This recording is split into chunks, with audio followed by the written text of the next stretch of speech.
to our second presentation, Dr.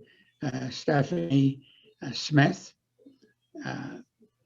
Her topic will deal with water quality parameters with the intent of aiding us to focus on the dynamics of bloom issues, as well as the management of blooms.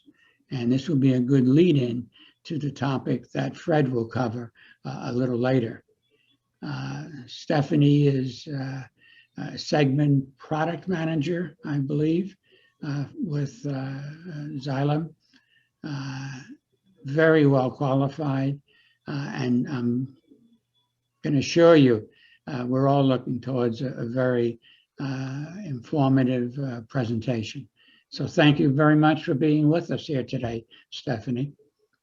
Thank you. Thank you for the nice introduction, Ernie and Dr. DeLuca. It's quite an honor to follow you in today's presentations. Thank you. I've done a lot of work with a lot of lake associations in the country, and that citizen activism involved in protecting our lakes is so very, very important. We really can't count on politicians to take care of our environment. So I encourage NJ Cola to continue being very active, particularly on a topic that's near and dear to my heart, which is harmful algal blooms. This is something I have been involved in for probably 20 or more years now, starting with my dissertation work when I was at The Ohio State University in Columbus, Ohio, and then carrying on throughout my career. I've stayed close to this topic. So I look forward to telling you a little bit more. I will kind of warn you, I do work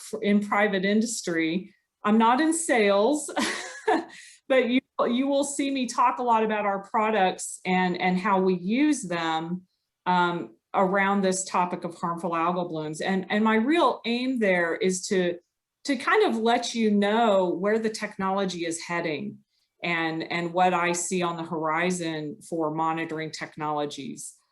So let's get started. I think that, let's make sure my slides are advancing here. I think most people here have some appreciation for the fact that lakes are heavily impacted these days by nutrients. And when we say nutrients, we're really talking mainly in the context of algae about nitrogen and phosphorus runoff that we get from a number of activities. We tend to point fingers at farmers. It's not all their fault.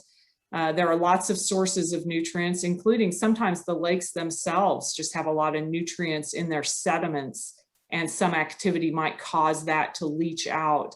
Now, why do we care about that? There are a lot of sources. Again, farming and agriculture, fertilizers and fertilizer overuse is one of the sources that is fairly well documented now. Animal manure, management of animal waste is another challenge, putting that manure into lagoons, and sometimes those leach those nutrients into our natural waterways and just run off from fields. But even our own waste is a big contributor to this nutrient influx into our natural waterways. And the kinds of problems that those cause, kind of a root cause issue is eutrophication, or maybe I should say almost a root result. I guess the root cause would be the nutrients. Eutrophication, of course, being the term we use to describe the enrichment, the nutrient enrichment of a lake system. And, it's estimated now in the American Midwest that 70% of lakes are eutrophied, they're too nutrient rich relative to the natural pace. And of course, that is what is stimulating a lot of the harmful algal blooms. There is some question as to whether this is a growing issue. There certainly is a growing awareness.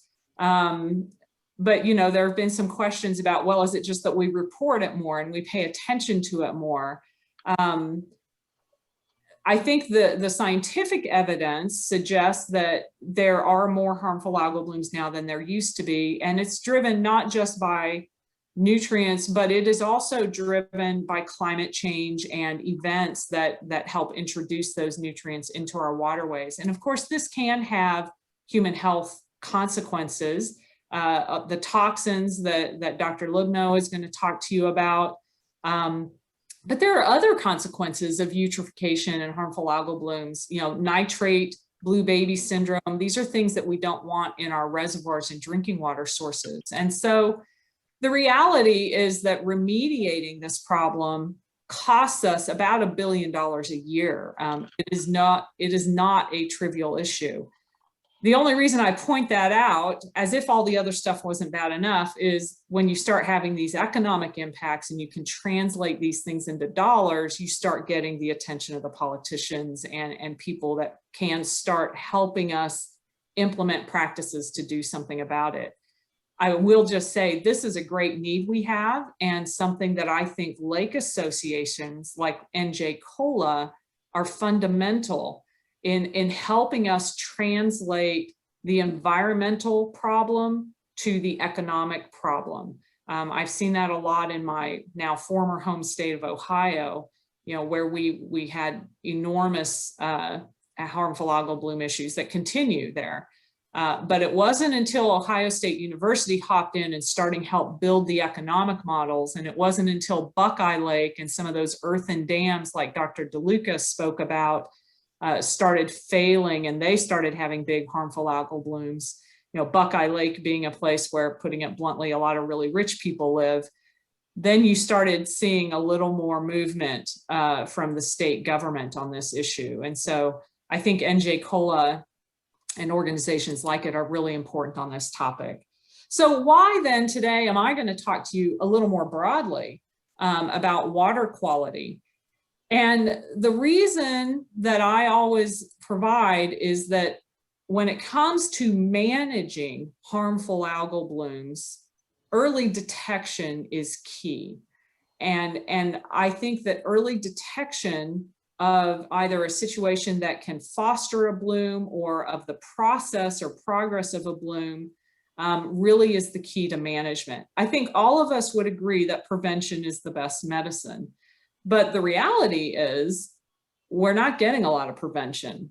It's fine to have TMDLs and other things that we say are required, but there really isn't much enforcement of a lot of the best practices. So when it comes to managing your lake, getting out ahead of it early is your best strategy. And so that's where I believe water quality monitoring plays a role. So, and this is something that we've known for a long time.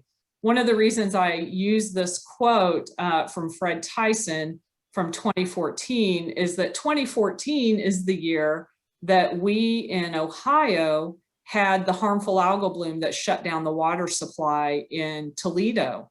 And that was a watershed event. It really was a turning point for the state of Ohio. But even before then, NIEHS and other organizations already were saying, we've got to get good tools to see the blooms before they become a Lake Erie bloom that shuts down your water supply. And so let's talk about how early detection for water quality can work. And I want to talk to you about harmful algal bloom monitoring platforms. And I'm going to kind of give this to you in a bit of an evolutionary sense, starting with, kind of easier to use handheld technologies to some of the really exciting technologies that are emerging today. So oftentimes when we talk about harmful algal blooms, we're talking about a number of things, but I like to always start with discrete sampling because I find that a lot of private citizen lake associations can be very actively engaged in discrete sampling techniques now, if they're not already.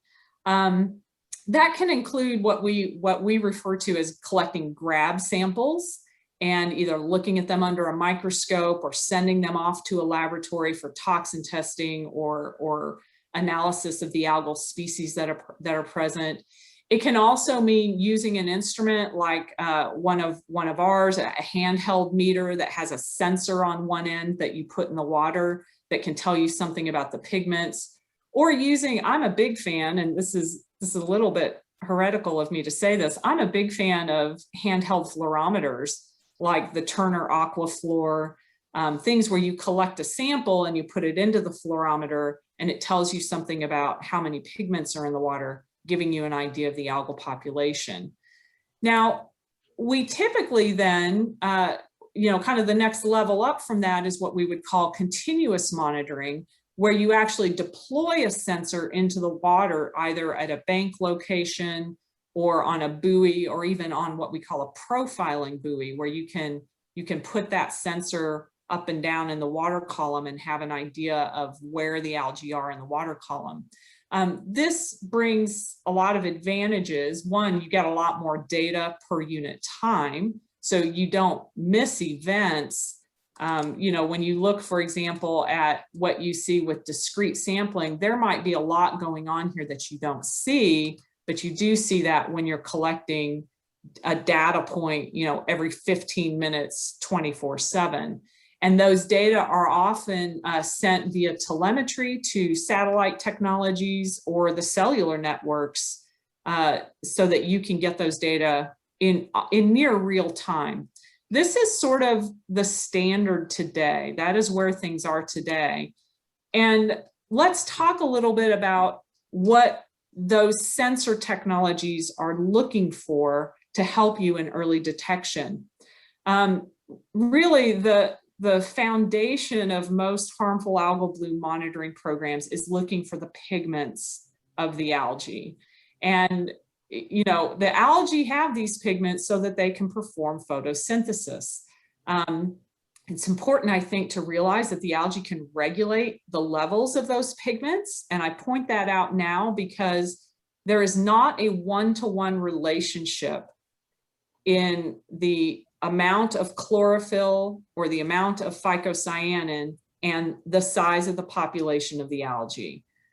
There are a number of factors that go into that relationship. And I point this out because a lot of states still require that we report in cells per milliliter when we talk about algal populations. I think that's hugely problematic for a number of reasons, but I just want you to understand when I talk about pigment monitoring, be cautious in saying that that translates directly to this number of cells per mil. In any case, I love the pigments because they are fluorescent molecules. A fluorescent molecule can be activated by light and then it releases light, and I can detect that light that it releases. That is the foundation for how these sensor technologies, these continuous monitoring sensor technologies work. So why you should love them is because this is the foundation of doing early detection of harmful algal blooms. Now, when we talk about this, we are typically talking about three key pigments. Chlorophyll, I'm confident that everyone in NJ Cola has probably heard of chlorophyll at some point. It is the foundational pigment of photosynthesis that helps split water and drive, it provides the electrons and drives photosynthesis. It is found in all algae and in fact in all plants and close to all photosynthetic organisms. There are actually bacteria that don't have the same chlorophyll molecule, but phycocyanin is a critically important pigment when we talk about monitoring for blue-green algae in freshwater systems. So in your lake systems, very often we talk about chlorophyll monitoring. It is the standard that has been used for years. My often soapbox is that if you're not monitoring for phycocyanin, your program could be a lot more robust if you did. We won't talk very much about phycoerythrin. That is a pigment also of blue-green algae, but more commonly found in brackish systems or saltwater systems. I thought maybe I saw, do we have a question, Megan? Do you want me to pause for a moment to take a question before I move on? No, we're good. Okay, We're all good. right. Thank you. Okay. Okay, I'm going to move on then. And I will just mention, again, I'm in private industry, so forgive me here, but when we talk about the tools, we are talking about sensors that fit on a number of different platforms. This is our flavor of that. We have what is called an exosonde. This is one of those continuous monitoring systems that you would deploy in the water. And then we also have a system called the ProDSS. This is one of the systems that is a handheld system. It comes with a handheld meter, and you kind of poke the sensors in the water. You can do that with EXO too, but it's a little clunky to do that with the exosonde. But there are multiple types of sensors. In the case of YSI, our sensors combine two pigments at once. You can do chlorophyll and phycocyanin, or you can do chlorophyll and phycoerythrin. I think in the context of today's conversation, most of what I would be talking to you about is the chlorophyll phycocyanin. I will show you a case study that's an exception to that. So I know that Dr. Lubno is going to talk to you a lot about toxins, so I'm not going to talk to you much about that. But before I transfer more to water quality, I want to just show you why phycocyanin is so important. I mentioned already Lake Erie, where we had, Toledo's water shut down in 2014. By the way, we still got a ton of blooms in Lake Erie. And this is some work done by a colleague of mine, Ed Verham at Limnotech. And this is some really nice data showing this is a continuous monitoring profile. So all of these red dots are individual data points collected every 15 minutes, 24 hours a day, 7 days a week. And those red dots are tracking what he has here on the right axis, which is relative fluorescence units of phycocyanin as measured with one of our exosonde sensors. Now, the green triangles are the toxin data, testing for the common toxin microcystin using a technique called ELISA that Dr. Lubno will talk to you about. I show this because what's really nice is that it tracks pretty well. Now, I show this with some caution though. This is a microcystis bloom. This type of bloom is one of the most common blooms that we see certainly on our continent. And the sensor that we developed actually was optimized for microcystis. A couple of advantages here are that, collecting samples for toxins takes time. It takes people, it takes resources. And if you wanted to get this much toxin data, it would be really, really expensive. But if you're using a monitoring technology, it helps you make a decision when to go out and collect that sample. And this is one way in which I think that continuous monitoring and discrete sampling should be used together. Use the continuous monitoring to help you decide when to do the expensive toxin tests, which admittedly the costs are coming down on that, as Dr. Lubno will probably talk about. But the caution I give you here is that this nice tracking of toxins to phycocyanin doesn't always work out this way. It does not always work out this way. And you have to develop an understanding of your lake system to know how good of a predictor the pigment will be for your toxin testing. So what I suggest is that it's not just the pigments you should be looking for, but you should be paying attention to what I call the big 5 water quality parameters. And then at the end, I'll mention nutrients as well. We call these the big 5 because almost every water quality platform we sell at YSI has these parameters. They're fundamental. Why does it matter for algae monitoring? As we know, algae blooms are seasonal. And so a lot of algae will pop up in late summer months when it's warmer. They have optimal growth temperatures, particularly the cyanobacteria in those warm temperatures can outgrow everything else. So understanding the temperature patterns of harmful algal blooms is important. Turbidity sometimes can serve as a surrogate for cell density. But it's also really important to monitor turbidity because it can obscure your measurement of the pigments. So sometimes pigment measurements might appear to be coming down, but if turbidity is actually going up, it might mean there's a lot more going on there. Your bloom might actually be peaking at that point, not going away.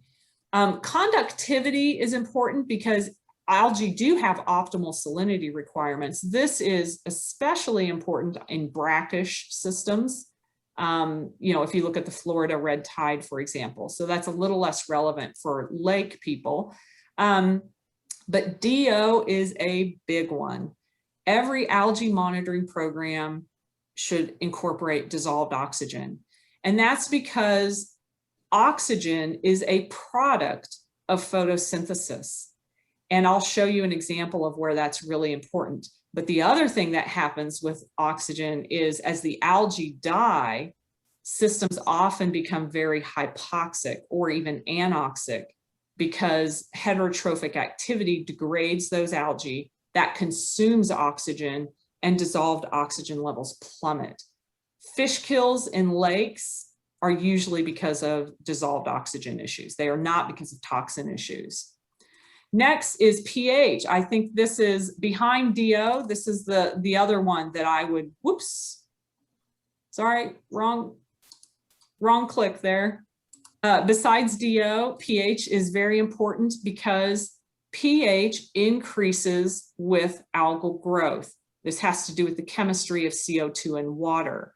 And we see a lot, I know water management people that only monitor pH for harmful algal blooms. It's so predictive in their systems.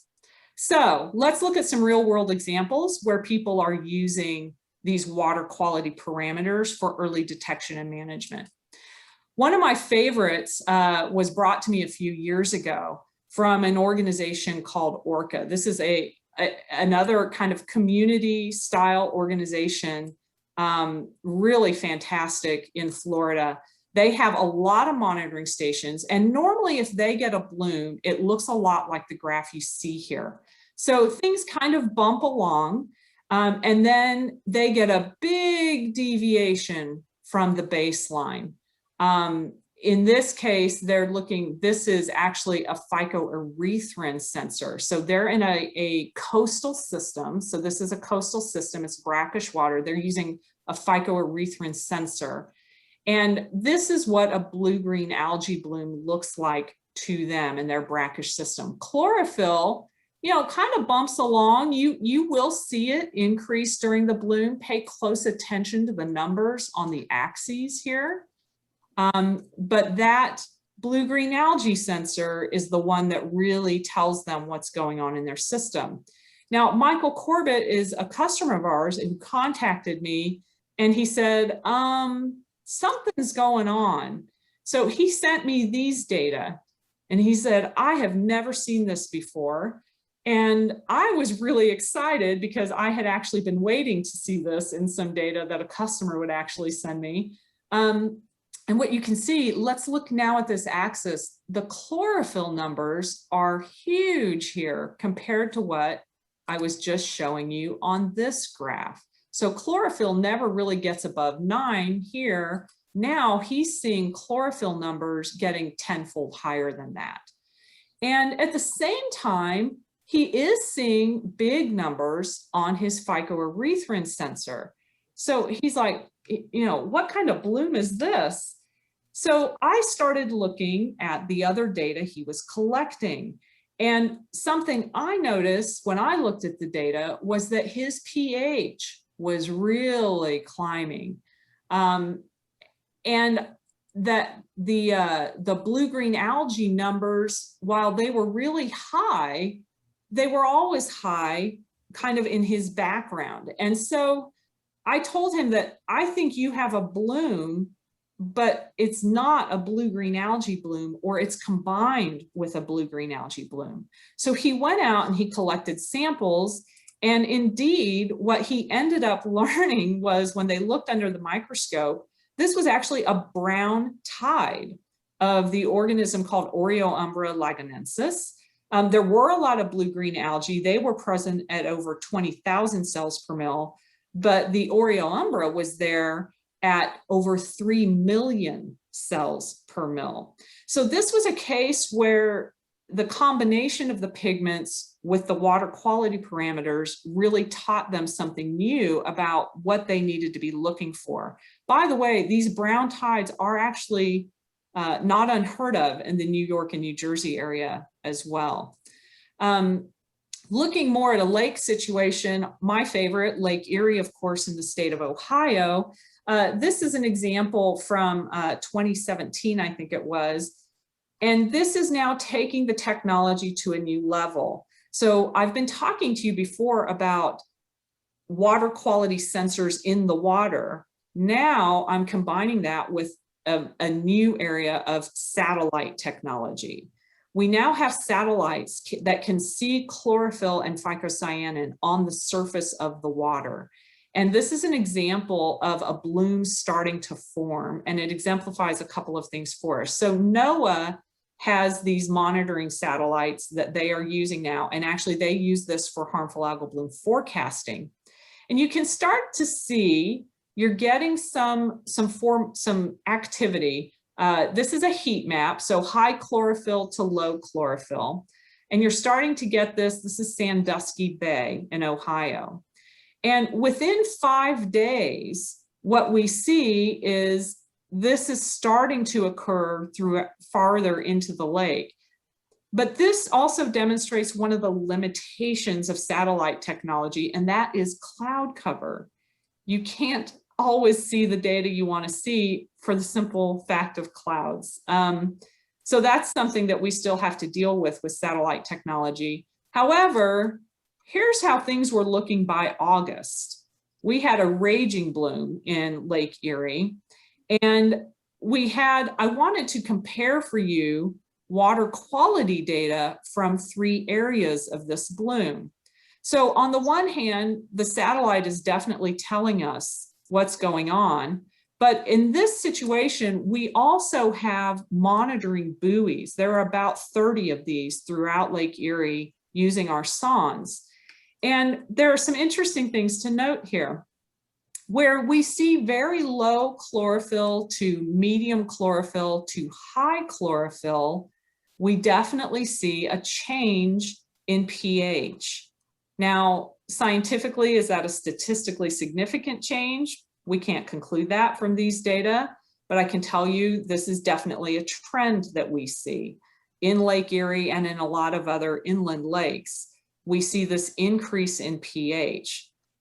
But look at DO, the percent saturation is nuts. So you have over 100% saturation at this really intense bloom site. The pigments, though, are not telling you that much. And so I think this case really demonstrates that when you're in a large lake where you have a lot of water movement, the algae densities don't ever get that high, but the product of their activity, the product of their photosynthetic activity, that being pH and DO, are actually better indicators for detecting early detection of a bloom. So this is one of the reasons that I always suggest combining these technologies together. So moving on then to another type of technology that is becoming very popular is vehicle-based technologies. And this was presented by my colleague Tom Gosher in a webinar we did recently. And this is just one vehicle example. So imagine now, instead of having stationary buoys, if you could move your water quality sensor all over the lake.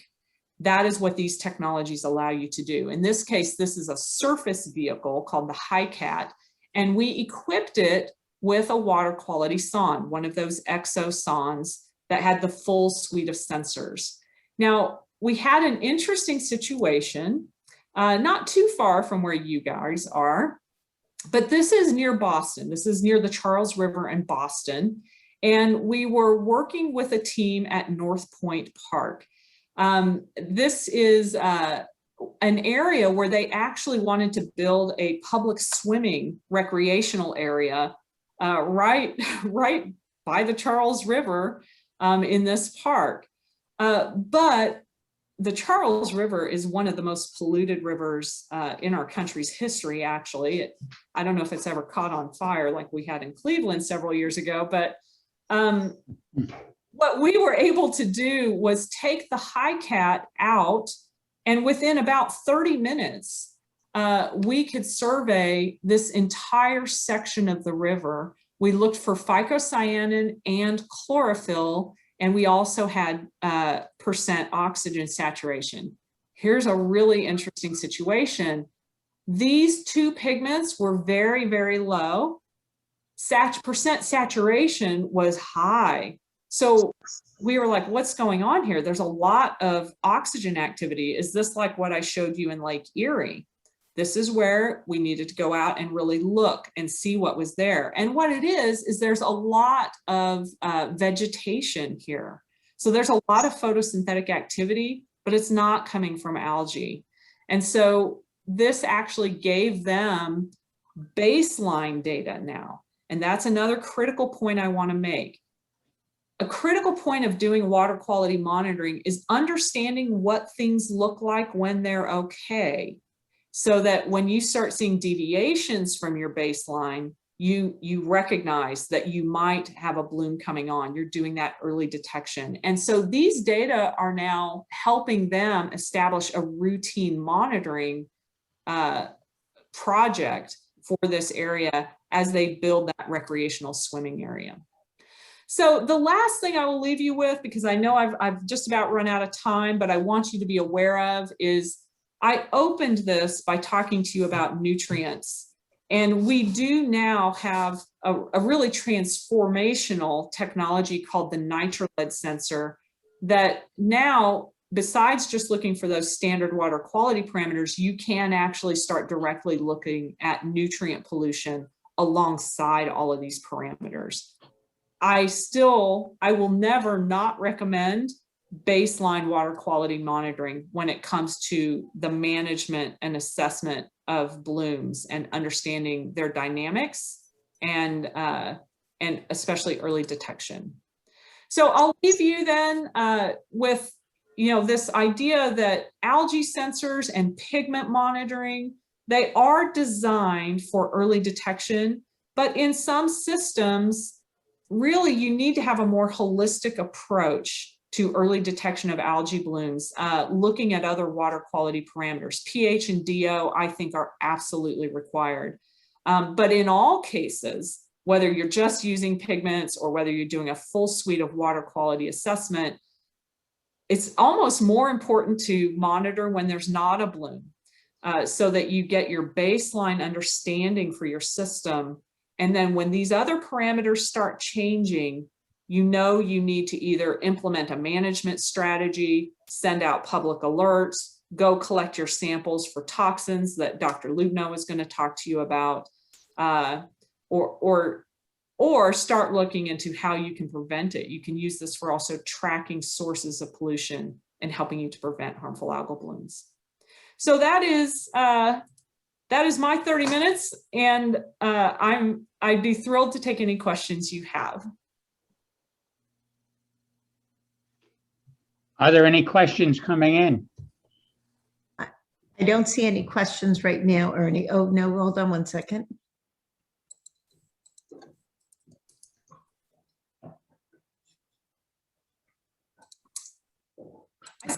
I see a question here from Sabine. That's a really important one. If you don't mind, Megan, I'll go ahead and take it. Yes, can you take that?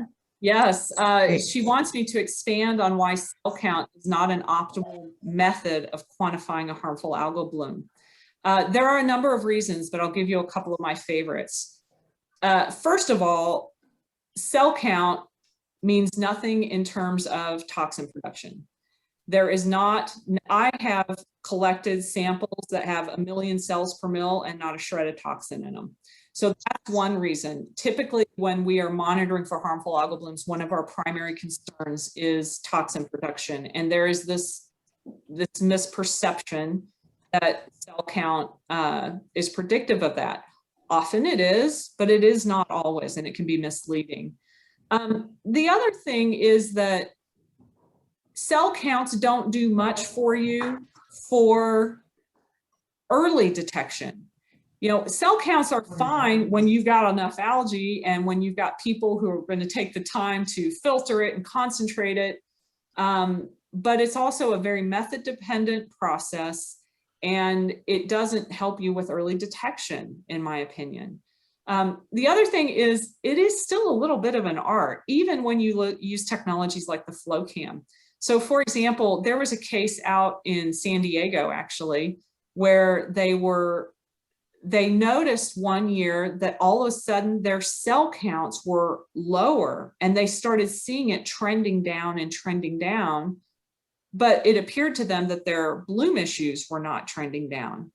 It ended up, what had happened, and by the way, this was only 6 or 7 years ago, a guy retired and a new technician was doing the cell counts.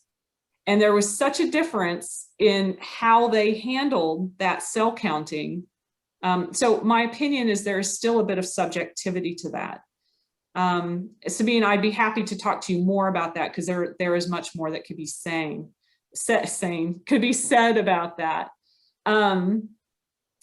Let's see. We also, Stephanie, have a couple of hands raised. One is Janine Lowith and one is Charlie. So can I put them on Please live do, to talk to you? yes. Okay, Please do. Janine, go ahead and ask your question.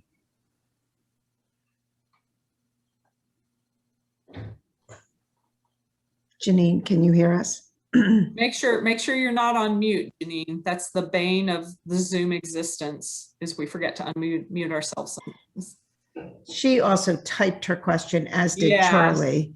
Can you share your thoughts on the latest news that HABs are airborne? And Yeah. can you see Charlie's question as well? I can see that as well, and I'll get to that as well. So let's start with Janine's question about the latest news that airborne. This is, so let me just say, first of all, HABs are not airborne.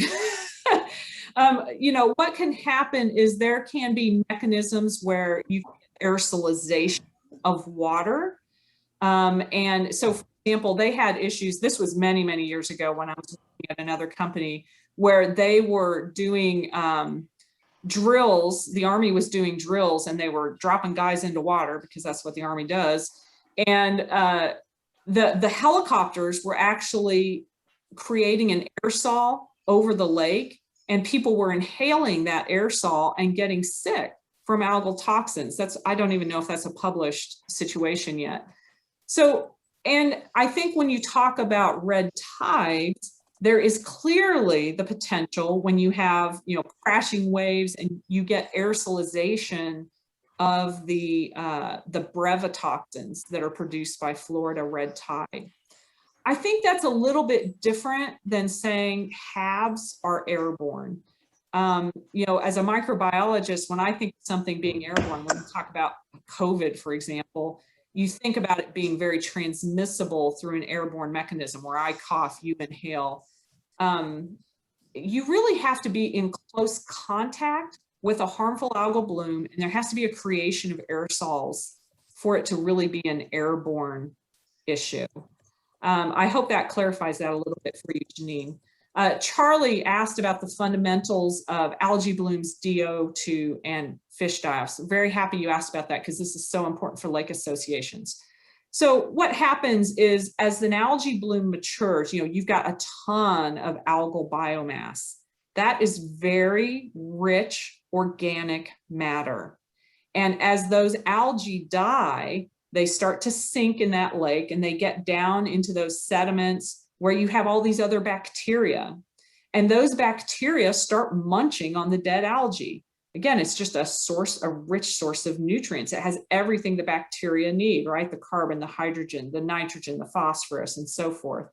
So heterotrophic activity requires oxygen for the process of respiration. And so when those bacteria start munching on those dead algae, they start consuming oxygen. And when you've got such a huge amount of organic material for them to munch on, they consume a huge amount of oxygen. And so those dissolved oxygen levels can start dropping. When they start dropping below 5 or so, fish will start dying. That is kind of the threshold where we start saying things start becoming dangerous for fish. And that's how you get these fish kills. They suffocate. The fish basically suffocate. Another thing that Janice has asked is whether the XO2 sonde is something a lake association can purchase to do self-checks, or if this is only done by professional companies. Recognizing the conflict of interest in me answering that question, hell yeah, you can buy it. So, and I will say, we actually do have a lot of lake associations that are using sondes. I would say though, depending on your financial situation, a lot of lake associations will choose to use the Pro DSS. We have another instrument coming out that's even less expensive that only does the pigments, called the Pro Swap. Sometimes that's a better choice from a financial perspective. But we have a number of lake associations that buy sondes and have, particularly on buoys, and definitely reservoirs have sondes that do profiling to look at their intakes in drinking water reservoirs. Tom asked if we monitor phosphates. We do not have an in situ phosphate sensor. Phosphate is a wet chemistry process, so that's a real challenge. We have not figured out how to crack that nut yet. I don't see any other questions, Megan, do you? Well, I don't perhaps see it. I don't see any other questions right now. Very good. at this point, I want to thank Stephanie Smith for what I consider an outstanding presentation. I want to compliment her on the clarity and the detail of her slides. They're excellent. Thank you. So I can tell you, you were wordsmithing your presentation last night, and you certainly succeeded. So I appreciate that. I thank you very much. Just another comment, which Stephanie just mentioned. Lake associations have financial challenges, and one of the advantages and the value of NJ Cola is in the area of sharing. So as we move forward, and our whole lives today are being controlled and directed by technology advancements, data management, analysis, et cetera, et cetera. And one of the advantages of NJ Cola is if we can get 1 or 2 or 3 lake associations with these advanced techniques to share that with our other members. And we've been trying to do that. And as time passes, there'll be a greater incentive for sharing. So just keep that in mind. Again, Stephanie, we welcome you, and we're going to try to get you back at some point.